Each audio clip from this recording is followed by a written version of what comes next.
Hello बच्चों, कैसे हो आप?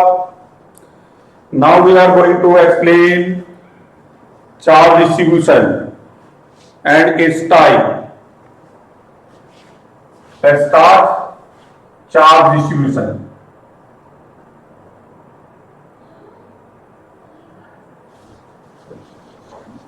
Charge distribution is what?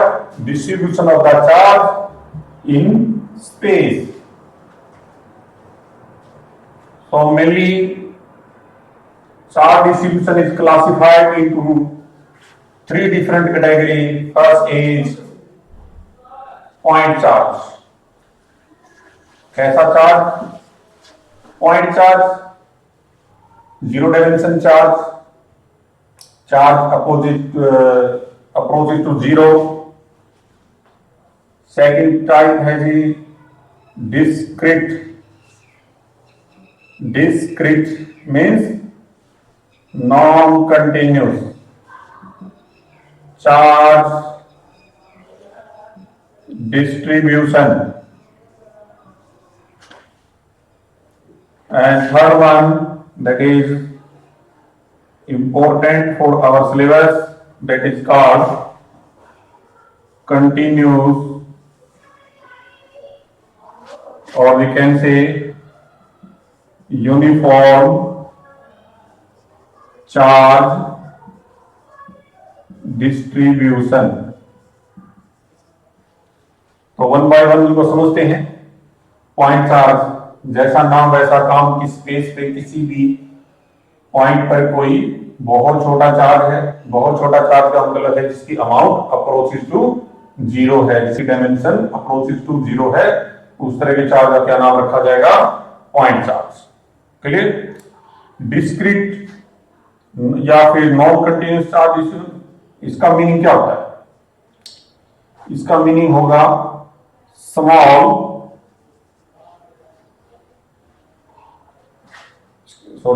large space. Space कैसा होगा? लार्ज बट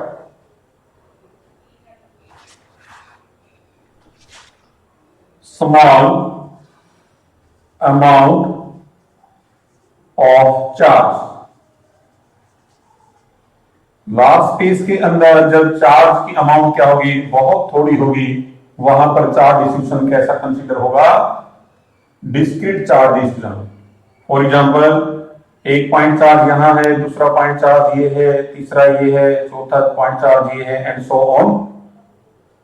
यानी इंडिविजुअल चार्जेस जब काउंटेबल है, like 1 2 3 4, that is called discrete distribution of the charge. यानी जब भी बहुत बड़े स्पेस के अंदर समान अमाउंट ऑफ चार्ज होगी और इंडिविजुअल चार्ज काउंटेबल हो, तो वहां पर चार्ज डिस्ट्रीब्यूशन कैसा लिया जाएगा? Discrete. Is it clear? Second है, थर्ड वन है continuous charge distribution. Continuous charge distribution में क्या होगा? Large amount of charge in small space. थोड़े स्पेस के अंदर बहुत सारा चार्जेस हो जाए, लाइक हियर. यानी जब इंडिविजुअल चार्ज काउंटेबल ना हो, यानी स्पेस बहुत थोड़ा है और चार्ज की अमाउंट बहुत ज्यादा है, तो यहां पर चार्ज कैसा कंसीडर होगा? कॉन्टिन्यूस. Is it clear? यहां तो इंडिविजुअल क्लियर है कि इस पे चार्ज यहां कितना है, Q1 है, Q2 है, Q3 है, Q4 है, एंड सो ऑन. लेकिन यहां स्पेस बहुत कम है, चार्ज की अमाउंट बहुत ज्यादा है, तो यहां इंडिविजुअल चार्ज पार्टिकल आइडेंटिफाई नहीं होता. तो इसीलिए हम क्या कर लेते हैं, अगर इस स्पेस के अंदर एलिमेंट्री चार्ज हमें अगर कंसीडर करना पड़ जाए, तो एलिमेंट्री चार्ज को हम कैसे कंसीडर करेंगे? With a symbol of dq. Is it clear? So according to our syllabus, now we are going to explain in detail continuous charge distribution as well as different kind of charge density.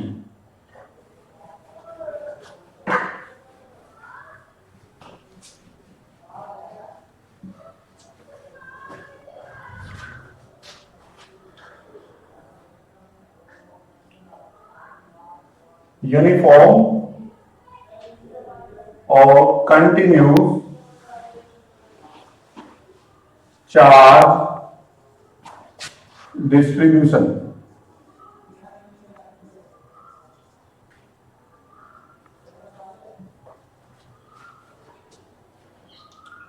So in case of a continuous charge distribution, first of all we learn about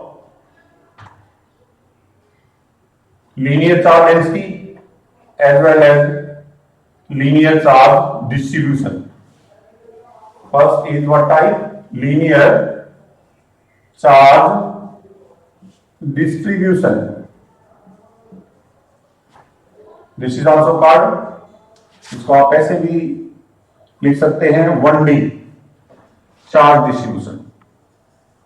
charge distribution और charge distribution का manner कैसा है? Uniform, एक समान। Means क्या मतलब हुआ इसका? Charge density remains constant. Charge density क्या रहेगी? कांस्टेंट रहेगी। That is the meaning of uniform और continuous charge distribution. So first of all, in case of linear charge distribution, consider a line that may be straight, that may be like in form of curve. The total length of the line is L. Similarly, this may be also L. Total amount of charge distributed on this line is say amount Q.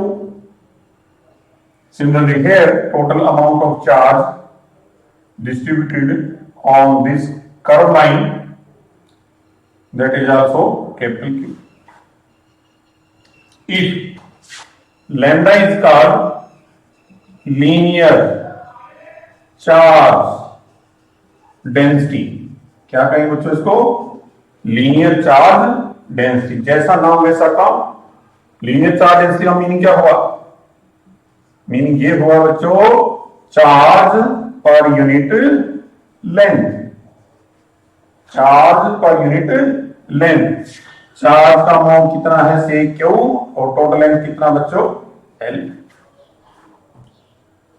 अगर इन दोनों line में से किसी भी एक line का elementary part लेते हैं, बहुत छोटी लेंथ लेते हैं, से यहां ले लिया हमने, से small length is denoted by dl, और इसके ऊपर जो चार्ज है that is also very small, then small amount of charge is denoted by dq.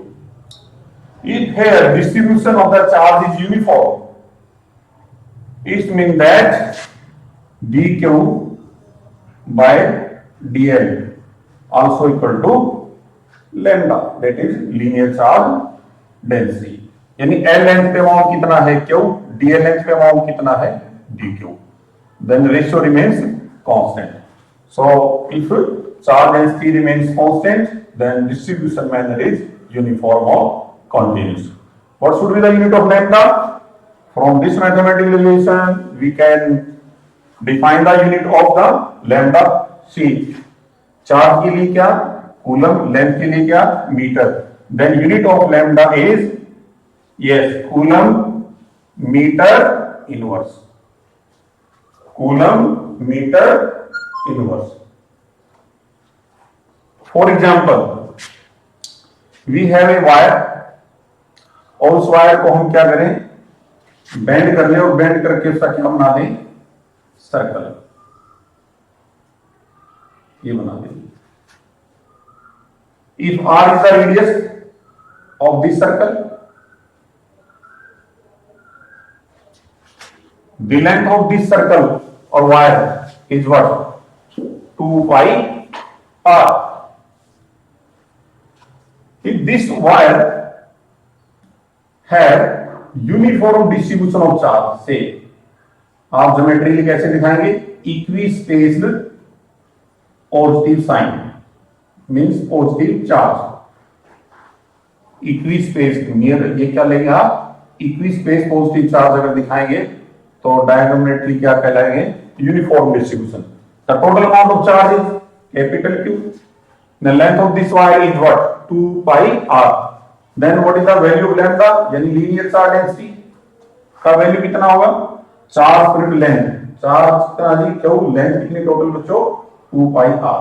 Then value of the charge in form of linear charge density lambda into 2 pi r.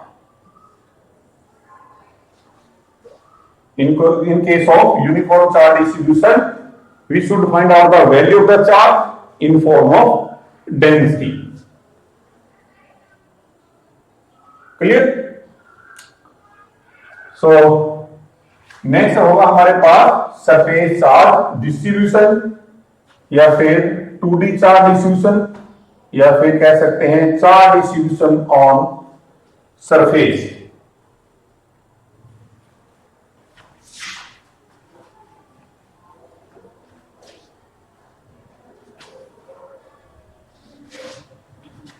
So second kind of uniform charge distribution is surface charge distribution.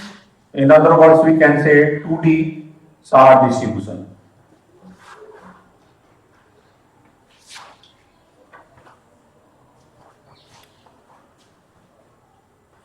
From here, consider a surface. Say this is any arbitrary surface and the surface area is say S, and this surface carry charge distribution of what type? Uniform. So uniform charge distribution on the surface you can represent like this. Total amount of charge distribution is say Q. Clear?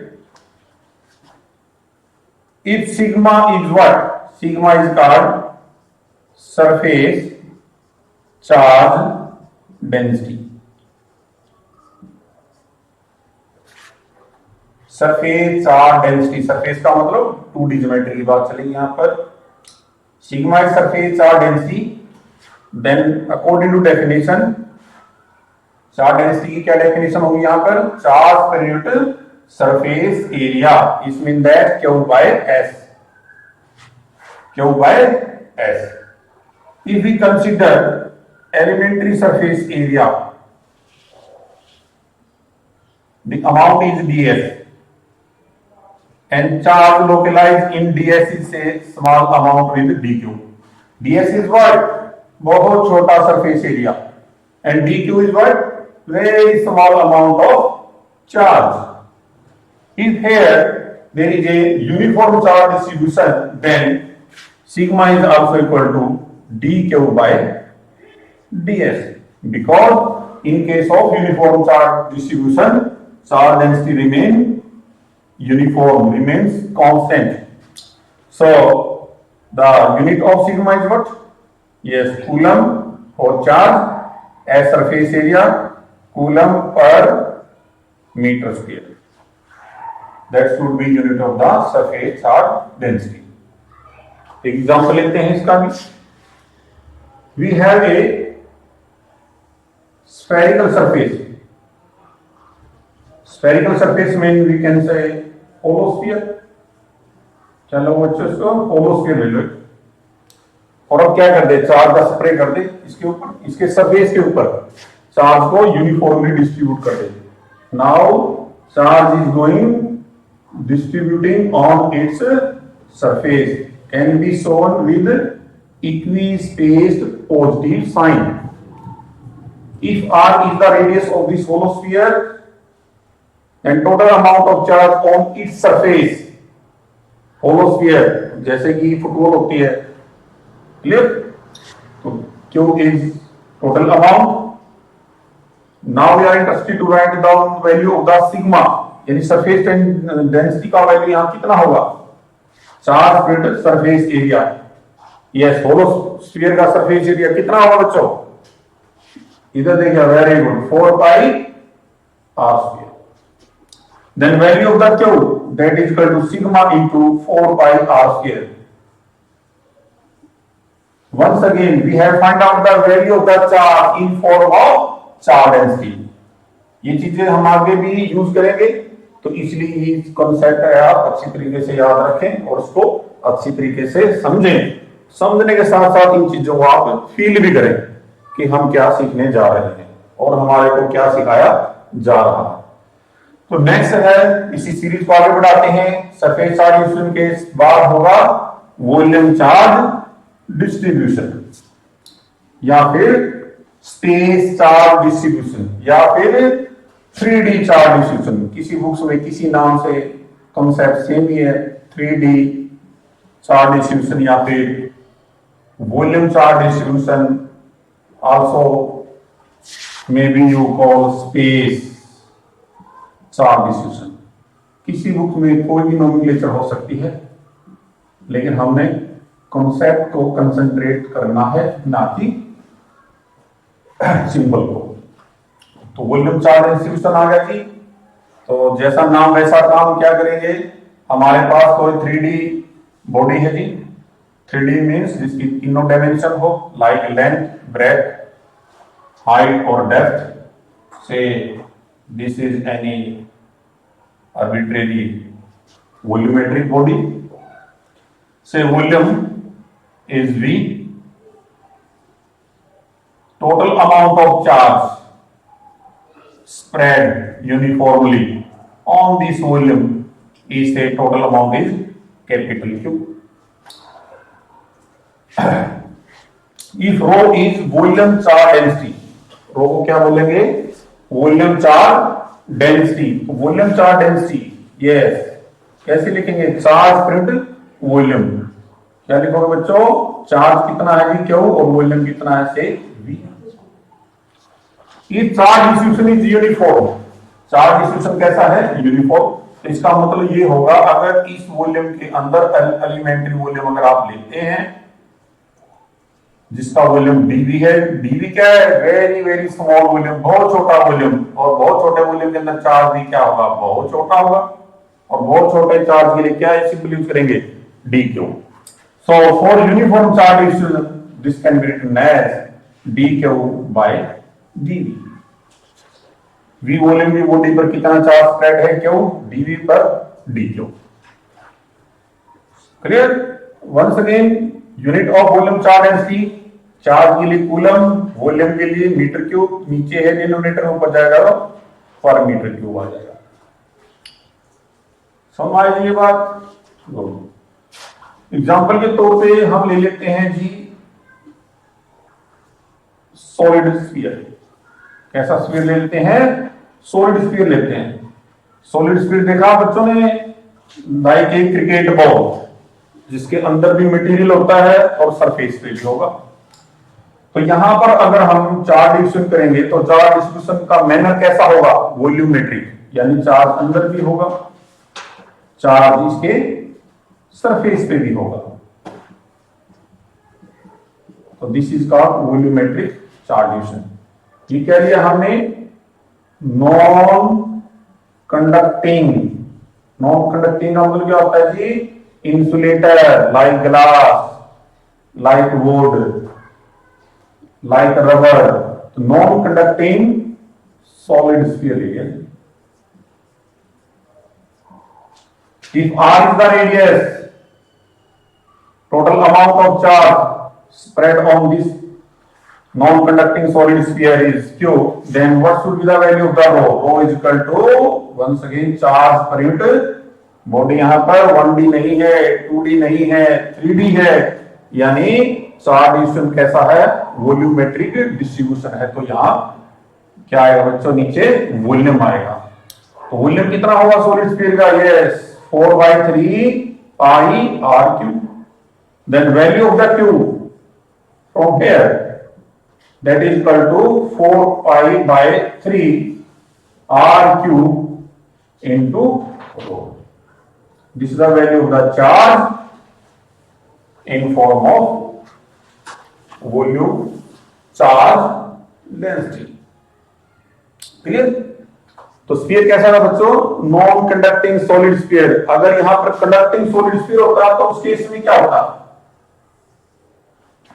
देखिएगा, समझने वाली बात है। जैसे छोटी classes में सीखते हैं नॉन कंडक्टर एक टाइप का इंसुलेटर है, एक टाइप का डाइलेक्ट्रिक है। तो यहां पर क्या होगा, चार्ज डिस्ट्रीब्यूशन कैसा होगा, यूनिफॉर्म, क्योंकि इंसुलेटर के अंदर फ्री इलेक्ट्रॉन न के बराबर होते हैं। सभी के सभी इलेक्ट्रॉन्स अपने पेरेंटल एटम से बंधे रहते हैं। But in case of a conductor, conductor के अंदर मैक्सिमम इलेक्ट्रॉन्स क्या रहते हैं, फ्री रहते हैं। कंडक्टर के अंदर इलेक्ट्रॉन्स आवारा होते हैं, तो इनको बोलते हैं फ्री इलेक्ट्रॉन्स। तो जैसे ही इसको इलेक्ट्रीफाइड करोगे, बाहर से चार्ज होगे, तो जैसे ही आप चार्ज का इंजेक्शन लगाओगे, चार्ज का स्प्रे करेंगे यहां पर, due to mutual repulsion, due to mutual repulsion of light charges, instantly all charge are comes out only on surface. और अंदर चार्ज क्या रह जाएगा, जीरो। अंदर चार्ज कितना रहेगा बच्चों, जीरो। सारा सारा चार्ज कहां आएगा, सरफेस पे। सरफेस पे आ जाएगा ये सारा का सारा चार्ज। तो यहां पर चार्ज डिस्ट्रीब्यूशन यूनिफॉर्म नहीं है। बॉडी कैसी है, 3D है, लेकिन चार्ज डिस्ट्रीब्यूशन यहां पर वॉल्यूमेट्रिक नहीं होगा। कैसा बिहेव करेगा कि चार्ज डिस्ट्रीब्यूशन सिर्फ कहां पर है, सरफेस पे। ये क्या है, कंडक्टिंग सॉलिड स्फीयर। तो यहां पर डायरेक्टली हम वॉल्यूमेट्रिक चार्ज डेंसिटी वैल्यू नहीं फाइंड आउट कर सकते, क्योंकि charge distribution not remain so longer uniform. ठीक है जी। One is non conducting solid sphere and this is called conducting solid sphere. Concept clear सब बच्चों को, क्लियर? चलो आगे बढ़ते हैं।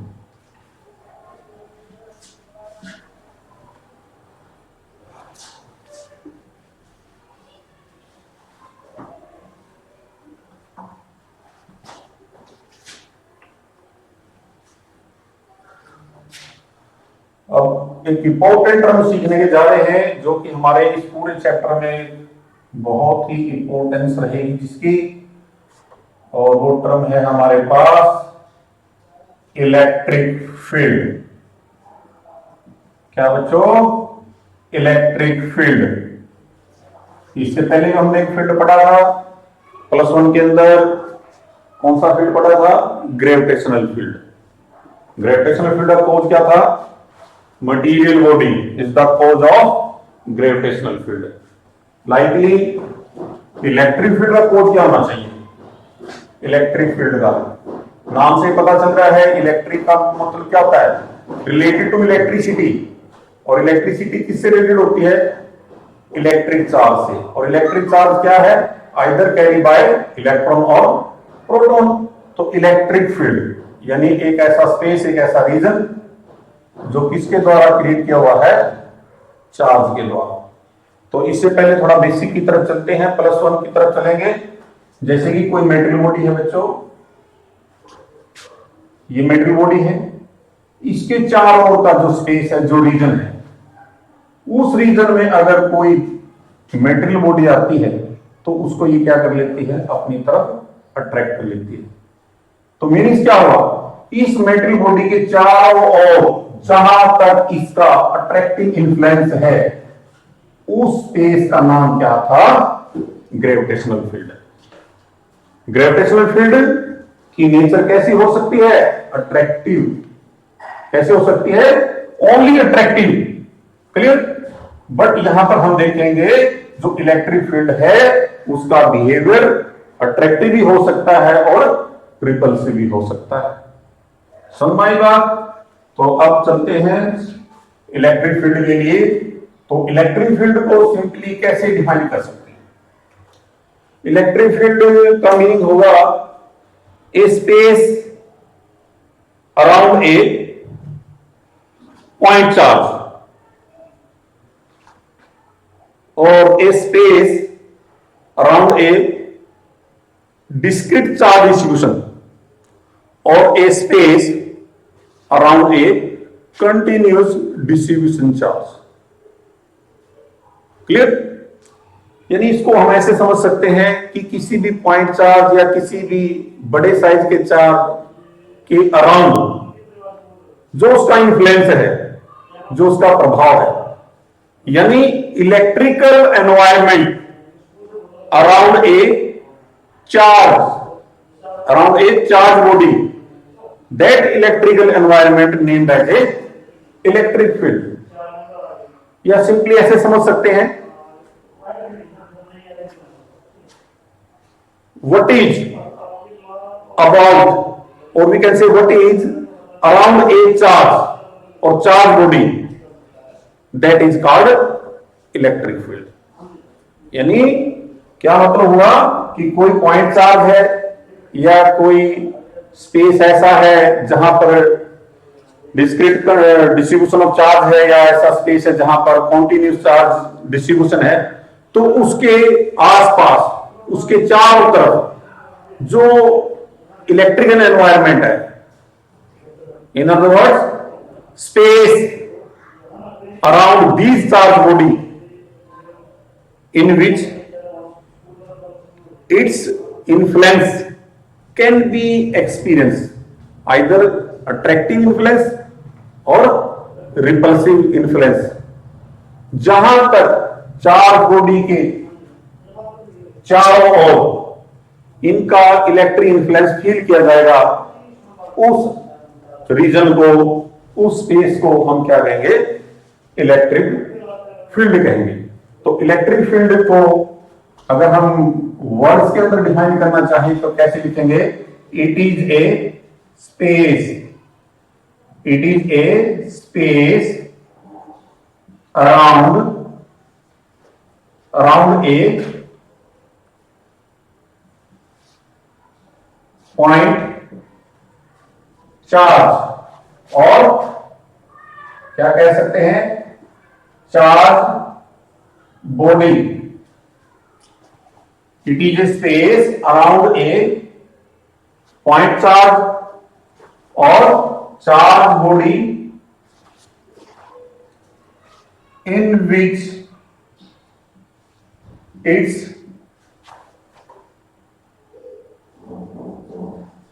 electrical environment can be felt। ऐसे एक्सप्लेन किया जा सकता है। It is a space around a point charge, point charge भी हो सकता है वो, या फिर कोई बड़े साइज की चार्ज बॉडी भी हो सकती है, in which its electrical environment can be felt. यानी सेक ऑफ सिंप्लिसिटी इसको क्या कह सकते हैं? क्या कह सकते हैं? समथिंग। क्या मतलब हुआ इसका? Something around a point charge या फिर चार्ज बॉडी। तो उस स्पेस को, उस रीजन को क्या नाम दिया गया है? इलेक्ट्रिक फील्ड कहा गया है। और इलेक्ट्रिक फील्ड आंखों से दिखाई तो देती नहीं, वो हमने फील करनी पड़ती है। इलेक्ट्रिक फील्ड बहुत सारे फैक्टर पे डिपेंड करेगी। इलेक्ट्रिक फील्ड की वैल्यू कहां पर जीरो होगी, कहां पर मिनिमम होगी, कहां पर मैक्सिमम होगी, वो हम कैसे कैलकुलेट करेंगे? वो हम मैथमेटिकली कैलकुलेट कर सकते हैं। तो जिस फिजिकल क्वांटिटी की सहायता से इलेक्ट्रिक फील्ड की स्ट्रेंथ को हम काउंट करेंगे, इलेक्ट्रिक फील्ड की इंटेंसिटी को काउंट करेंगे, उस फिजिकल क्वांटिटी का नाम है इलेक्ट्रिक फील्ड इंटेंसिटी। क्या बोलोगे बच्चों इसको? Electric field intensity. This is a physical quantity and represented by capital E, और इसके ऊपर लगा दिया जो हमने एरो, मींस क्या हुआ कि ये क्या है? Vector quantity. इलेक्ट्रिक फील्ड कैसी है बच्चों? कैसी है? वेक्टर क्वांटिटी है। How it express? Let's see. We have a charge, say point charge. हमारे पास एक पॉइंट चार्ज है जिसकी फील्ड को हम कैलकुलेट करना चाहते हैं स्पेस के किसी पॉइंट पर। Suppose that this point charge is of amount capital Q, situated at O। ये पॉइंट चार्ज है, तो इस पॉइंट चार्ज के चारों क्या है, इसका इलेक्ट्रिकल एनवायरनमेंट है। कैसा है बच्चों, इसका इलेक्ट्रिकल एनवायरनमेंट है। और उसी इलेक्ट्रिक एनवायरनमेंट का नाम क्या है साइंटिफिकली, इलेक्ट्रिक फील्ड। और वो इलेक्ट्रिक एनवायरनमेंट कहां तक है, कहां वीक है, कहां स्ट्रॉन्ग है, वो हम मैथमेटिकली कैलकुलेट करना चाहते हैं, एवल्यूट करना चाहते हैं। तो जिस फील्ड क्वांटिटी के साथ strength of electric field find out की जा रही है उसका नाम क्या है, इलेक्ट्रिक फील्ड इंटेंसिटी। तो एक चार्ज, फर्स्ट चार्ज है हमारे पास जिसकी अमाउंट क्या है, कैपिटल क्यू है। This act as a point charge और this is act as a field source. Field के लिए क्या है, ये सोर्स का काम करेगा। तो इस चार्ज को हम क्या कह देते हैं, सोर्स चार्ज। क्या बोल देते हैं, सोर्स चार्ज कह देते हैं। या फिर किसी बुक्स में इसका नाम होता है फील्ड चार्ज, यानी जिसकी फील्ड कैलकुलेट करनी है या जो इलेक्ट्रिक फील्ड को जनरेट करता है। Is it clear? तो इसके चारों क्या है, इसका इलेक्ट्रिक इन्फ्लुएंस है। अब इसका इलेक्ट्रिक इन्फ्लुएंस हमारे को आंखों से तो दिखाई देता नहीं, तो उसके लिए हम क्या यूज करें, कोई टेस्टर यूज करें, कोई डिटेक्टर लेके आए। और वो डिटेक्टर कैसा होना चाहिए, उसकी अपनी एक कंडीशन है। तो एक डिटेक्टर के रूप में अनदर चार्ज लेते हैं, so this charge is of very very small amount, so this is represented by Q naught. इसकी अमाउंट बहुत छोटी है एज कंपेयर टू दिस। इसकी अमाउंट इतनी छोटी है कि इसके कारण इसकी खुद की इलेक्ट्रिक फील्ड इंटेंसिटी कितना है, approaches to zero, approaches to zero. So this charge is called test charge. तो हमारे पास कहानी में दो तरह के चार्ज आ गए हैं, एक सोर्स चार्ज है, दूसरा टेस्ट चार्ज है। सोर्स चार्ज कौन सा है, जिसकी इलेक्ट्रिक फील्ड को हम कैलकुलेट करना चाहते हैं, ऑब्जर्व करना चाहते हैं। और टेस्ट चार्ज क्या है, जिसकी सहायता से हम इसकी इलेक्ट्रिक फील्ड को काउंट करेंगे। टेस्ट चार्ज की अमाउंट क्या है, approaches to zero. Approaches to zero का मतलब क्या होता है, अब Q naught approaches to zero का मतलब ये होता है क्यू नॉट की वैल्यू जीरो नहीं है, क्यू नॉट की वैल्यू जीरो नहीं है। इसका मतलब यह है Q naught is near equal to zero.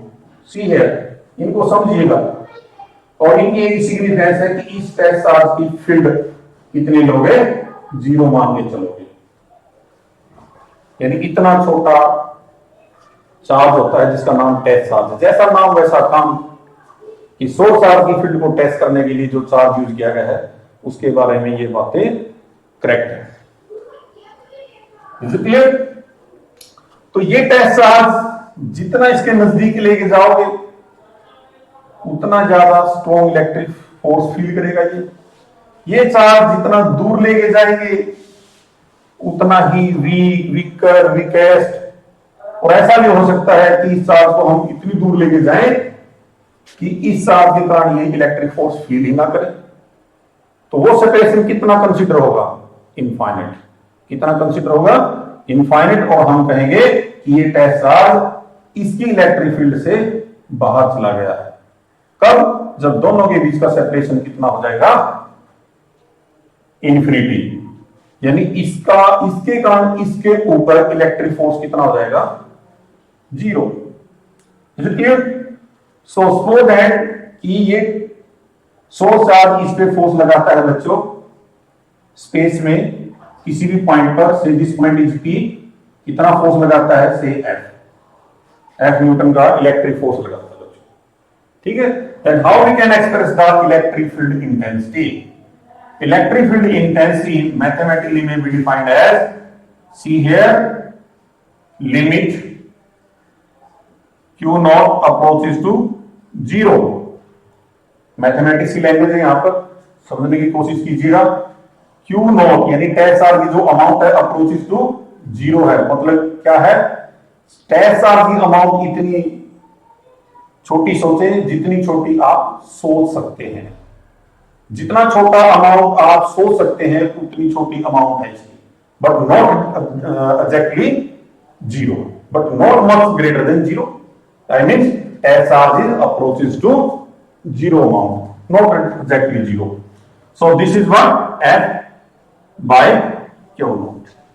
This is called mathematical definition of electric field intensity. Then how we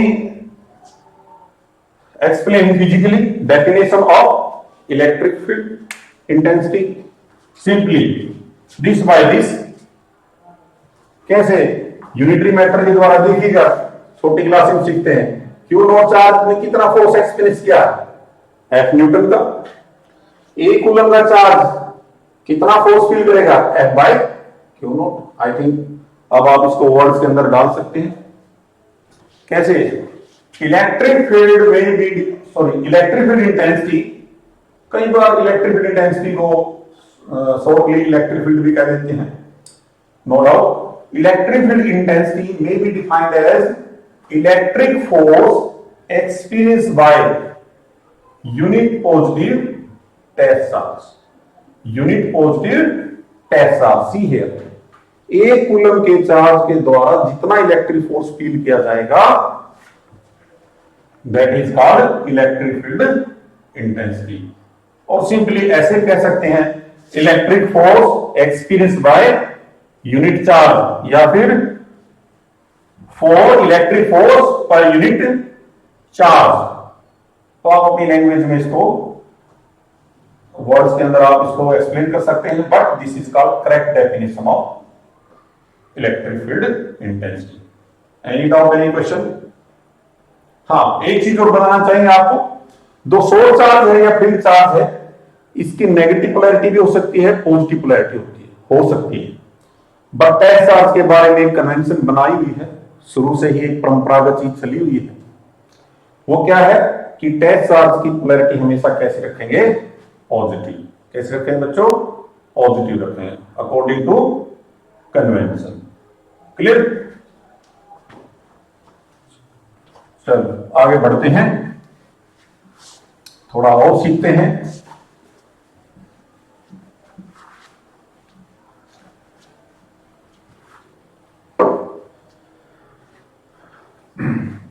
In simple way, electric field intensity is written as, yes, electric force per unit charge, ऐसे लिख सकते हैं। अब electric field की value क्या आ गई? Force by charge. Electric field के बारे में क्या क्या सीखते हैं? इलेक्ट्रिक फील्ड इंटेंसिटी एक फिजिकल क्वांटिटी है। सबसे पहले तो ये पता है कि ये क्या है? वेक्टर। क्या बच्चों? वेक्टर है। और वेक्टर के बारे में हमने पता ही है कि वेक्टर फिजिकल क्वांटिटी कौन सी होती है? जिनके पास मैग्नीट्यूड हो, जिनके पास स्पेसिफिक डायरेक्शन हो, also obey rule of vector algebra, तो उन्हीं का नाम क्या है? वेक्टर।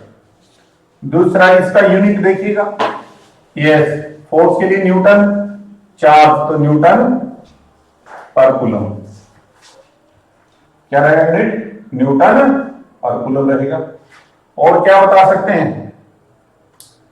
इसका डायमेंशन फार्मूला देख लेते हैं। डायमेंशन फार्मूला फोर्स का क्या रहेगा? mLT माइनस K2, और चार्ज के लिए AT, तो क्या बनेगा? mL T का डायमेंशन -3 हो जाएगा और E का डायमेंशन -1 हो जाएगा। तो इलेक्ट्रिक फील्ड क्या है? एक वेक्टर क्वांटिटी है। यूनिट क्या होगा? न्यूटन पर कूलम। और इसका यूनिट एक और होता है बच्चों, वोल्ट पर मीटर। ये आगे हम बताएंगे कि कैसे आया होगा। इन मेन टाइम आप इसको याद रख सकते हैं। क्या रखोगे? वोल्ट पर मीटर। क्लियर? तो वेक्टर है तो इसके पास मैग्नीट्यूड भी है और डायरेक्शन भी है। थोड़ा इसको सीख लेते हैं। मैग्नीट्यूड का तो पता ही चल गया बच्चों कि इलेक्ट्रिक फील्ड का मैग्नीट्यूड कितना है। इलेक्ट्रिक फील्ड का मैग्नीट्यूड का वैल्यू वैल्यू कितनी है? F by Q। Also value of the electric force in form of field can be calculated F is equal to Q into E। इस फार्मूले से आप इलेक्ट्रिक फोर्स भी निकाल सकते हैं। इलेक्ट्रिक फोर्स निकालने एक फॉर्मूला हमने सीख चुके हैं, 1/4πε0 Q1 Q2 by R square according to Coulomb. But this is also electric force, but this is in form of electric field. अगर E इलेक्ट्रिक फील्ड के अंदर Q अमाउंट का चार्ज रखा हुआ है तो उस पर कितना इलेक्ट्रिक इन्फ्लुएंस रहेगा वो आप इस फॉर्मूले से फाइंड आउट कर सकते हैं। बात आती है जी डायरेक्शन की, मैग्नीट्यूड के साथ साथ डायरेक्शन की बात करेंगे बच्चों। तो इलेक्ट्रिक फील्ड का जो डायरेक्शन है वो हम दो तरीके से बताते हैं। पहला तरीका तो हमारे पास क्या है, visualise a +1 coulomb charge in space at that point where we are interested to find out the electric field. Space में इलेक्ट्रिक फील्ड के अंदर किसी पर्टिकुलर पॉइंट पर इलेक्ट्रिक फील्ड का डायरेक्शन बताना है तो वहां पर क्या विजुलाइज कर लो, इस चीज की कल्पना कर लो कि वह +1 कूलम या 1 कूलम का चार्ज वहां पर लोकलाइज है, वो जिस डायरेक्शन में अट्रैक्शन या रिपल्सन फील करता है that will be the direction of the electric field. और दूसरा हम कैसे बताएंगे बच्चों, दूसरा हम बताएंगे कैसे, draw a tangent at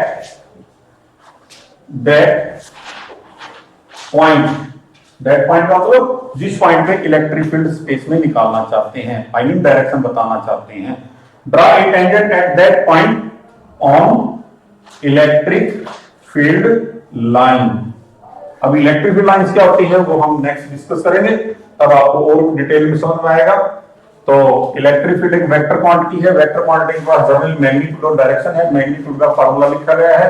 direction हम दो तरीके से एक्सप्लेन कर सकते हैं इलेक्ट्रिक फील्ड की डायरेक्शन किसी पर्टिकुलर पॉइंट पर स्पेस के अंदर। एक तो ये जब कोई इलेक्ट्रिक फील्ड लाइन ड्रा ही नहीं है, स्पेस में किसी पॉइंट पर इलेक्ट्रिक फील्ड की डायरेक्शन पूछी जाए तो वहां पर क्या करेंगे आप, +1 कूलम का चार्ज को विजुलाइज कर लेंगे। तो जिस डायरेक्शन में वो सोर्स चार्ज के कारण रिपेल या अट्रैक्ट होगा that is the direction of the electric field. और सेकंड क्या है, अगर आप इलेक्ट्रिक फील्ड लाइन ड्रा कर लेते हो तो इलेक्ट्रिक फील्ड लाइन ड्रा करने के बाद जिस पर्टिकुलर पॉइंट पर आप इलेक्ट्रिक फील्ड की डायरेक्शन बताना चाहते हैं तो वहां पर हम क्या ड्रा कर लेंगे, क्या ड्रा कर लेंगे जी, टेंजेंट। तो दो तरीके से आप इलेक्ट्रिक फील्ड की डायरेक्शन को बता सकते हैं। Is it clear? बाकी जो इसका पेंडिंग पार्ट है वो हम नेक्स्ट लेक्चर में करेंगे। सो होप्स हो गया आपको ये चीजें क्लियर होगी।